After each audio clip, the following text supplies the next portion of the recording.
اعوذ باللہ من الشیطان الرجیم بسم اللہ الرحمن الرحیم۔ السلام علیکم ورحمۃ اللہ۔ آج کی آیت سورۃ البقرہ کی آیت نمبر 197۔ الحج اشہر معلومات فمن فرض فیہن الحج فلا رفث ولا فسوق ولا جدال فی الحج وما تفعلوا من خیر يعلمه اللہ وتزودوا فإن خیر الزاد التقوى واتقون یا اولی الالباب۔ ترجمہ: حج کے چند مہینے معین ہیں، شوال، ذوالقعدہ اور عشرہ اور ذی الحجہ۔ تو جو شخص ان مہینوں میں نیت کر کے اپنے اوپر حج لازم کر لے تو حج کے دنوں میں نہ عورتوں سے اختلاط کرے اور نہ کوئی اور گناہ، اور نہ ہی کسی سے جھگڑا کرے، اور تم جو بھلائی بھی کرو اللہ اسے خوب جانتا ہے، اور آخرت کے سفر کا سامان کر لو۔ بے شک سب سے بہتر زاد راہ تقوی ہے، اور اے عقل والو میرا تقوی اختیار کرو۔ پچھلی آیات کی طرح اس آیت میں بھی اللہ سبحانہ وتعالیٰ کا حکم حج کے بارے میں ہے۔ عمرہ تو سال میں ہر وقت جائز ہے، لیکن حج صرف مخصوص دنوں میں ہی ہوتا ہے۔ شوال، ذوالقعدہ اور ذوالحجہ کے پہلے 10 دنوں میں حج کے دن مخصوص ہیں، اس لیے اس کا احرام حج کے مہینوں کے علاوہ باندھنا جائز نہیں۔ یعنی عرب میں جو پہلے رواج چلا آ رہا تھا اس کی توثیق فرما دی گئی کہ حج کے مہینے اللہ تعالیٰ کی طرف سے مقرر کر دیے گئے ہیں، اور جہاں پر ہر چیز واضح کر دی گئی ہے کہ حج کرنے کا طریقہ کار کیا ہے، کہاں سے کس جگہ جانا ہے، نیت عمرہ اور حج کی کہاں سے کرنی ہے، کس وقت جانا ہے، کیسے جانا ہے، عمرہ کیسے کرنا ہے، حج کیسے کرنا ہے۔ احرام باندھنے کی طرف بھی اشارہ ہے کہ احرام ایک سٹیٹ یعنی ایک حالت کا نام ہے،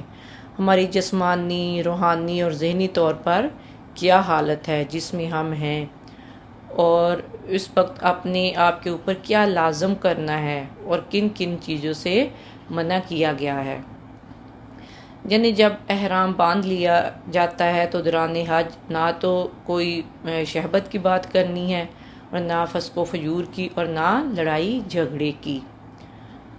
زمانہ حج میں جن باتوں سے روکا گیا ہے اس میں اولین یہ ہے کہ اگر میاں بیوی ایک ساتھ حج کر رہے ہیں تو احرام کی حالت میں ان کے لیے وہی قید ہے جو اعتکاف کی حالت میں ہے، یعنی شوہر اور بیوی کا جو آپس کا تعلق ہے وہ مکمل طور پر ممنوع ہے۔ کچھ چیزیں جو حلال ہیں انہیں بھی حرام کر دیا گیا ہے، اور کچھ چیزیں تو ویسے ہی ممنوع ہیں، ان کو تو کسی صورت کرنے کی اجازت نہیں ہے۔ پھر اس کے بعد فسق و فجور، گناہ کے کام، جھوٹ بولنا، گالی دینا، کسی کی غیبت کرنا، آپس میں لڑائی جھگڑا کرنا، اس قسم کی کسی بھی چیز کی حج میں اجازت نہیں ہے۔ اللہ کی نافرمانی اور باہم لڑائی جھگڑا تو ویسے ہی ناجائز ہے، تو دوران حج اسے خاص طور پر روک دیا گیا ہے۔ دنیا کے ہر کونے سے حج کے لیے بہت بڑی تعداد میں لوگ جمع ہوتے ہیں، سفر کے دوران بھی لوگ ساتھ ہوتے ہیں، تو ان حالات میں لوگوں کا آپس میں لڑائی جھگڑے ہونے کا اندیشہ ہوتا ہے، لہٰذا اسے خاص طور پر روکا گیا تاکہ مناسک حج کی ادائیگی کے دوران امن اور سکون ہو۔ اور یہ اللہ تعالیٰ کی طرف سے خاص کرم نوازی ہے کہ اتنی بڑی تعداد میں لوگوں کے جمع ہونے کے باوجود وہاں امن اور سکون رہتا ہے، وہاں کہیں بھی لڑائی جھگڑا یا فساد نظر نہیں آتا۔ صحیح بخاری اور صحیح مسلم میں ہے، رسول اللہ صلی اللہ علیہ وآلہ وسلم نے فرمایا، جس نے حج کیا اور شہوانی باتوں اور فسق و فجور سے بچا وہ گناہوں سے اس طرح پاک ہو جاتا ہے جیسے اس دن پاک تھا جب اسے اس کی ماں نے جنا تھا۔ سورۃ المائدہ آیت نمبر 95 میں ہے، تمہارے لیے سمندر کا کھیل حلال ہے اور اس کا کھانا تمہارے اور مسافروں کے لیے حلال ہے، اور تم پر خشکی کا کھیل حرام ہے جب تک تم احرام کی حالت میں ہو، اور اللہ سے ڈرو جس کے پاس تم جمع کیے جاؤ گے۔ ابن ماجہ میں ہے، رسول اللہ صلی اللہ علیہ وآلہ وسلم نے ارشاد فرمایا، حج اور عمرہ یکے بعد دیگرے کیا کرو، کیونکہ یکے بعد دیگرے حج اور عمرہ کرنا فقر اور گناہوں کو ایسے ہی مٹا دیتا ہے جیسے بھٹی لوہے کی میل کچیل دور کر دیتی ہے۔ آگے فرمایا، وَتَزَوَّدُوا فَإِنَّ خَيْرَ الزَّادِ التَّقْوَىٰ، اور زاد راہ ساتھ لے لیا کرو، یقیناً بہترین زاد راہ تقویٰ ہے۔ زمانہ جاہلیت میں حج کے لیے زاد راہ ساتھ لے کر نکلنے کو ایک دنیا درانہ فعل سمجھا جاتا تھا، اور ایک مذہبی آدمی سے یہ توقع کی جاتی تھی کہ وہ خدا کے گھر کی طرف دنیا کا سامان لیے بغیر جائے۔ تو اس آیت میں ان کے اس غلط خیال کی تردید ہو گئی اور انہیں بتایا گیا کہ زاد راہ نہ لینا کوئی خوبی نہیں ہے، اصل خوبی اللہ تعالیٰ کا خوف ہے، اس کے احکام کی خلاف ورزی سے بچنا ہے اور زندگی کا پاکیزہ ہونا ہے۔ اگر انسان کا اخلاق اچھا نہیں ہے اور خدا سے بے خوف ہو کر برے اعمال کرتا ہے، اگر وہ زاد راہ ساتھ نہ لے کر فقیری کی نمائش کرتا ہے اور وہاں دوسروں سے مانگتا پھرتا ہے تو اس کا کوئی فائدہ نہیں، وہ خدا اور دنیا دونوں کی نظر میں ذلیل ہوگا، وہ اپنے اس مذہبی کام کی بھی توہین کرے گا جس کے لیے وہ سفر کر رہا ہے۔ تو اسی طرح اگر اخراجات سفر کے لیے روپیہ پیسہ تو بافر لے لیا اور تقوی حاصل نہ کیا تو دوران حج اس اچھی سہولیات تو حاصل کر لیں گے مگر حج کی روح اور اس کی برکات سے محروم رہیں گے۔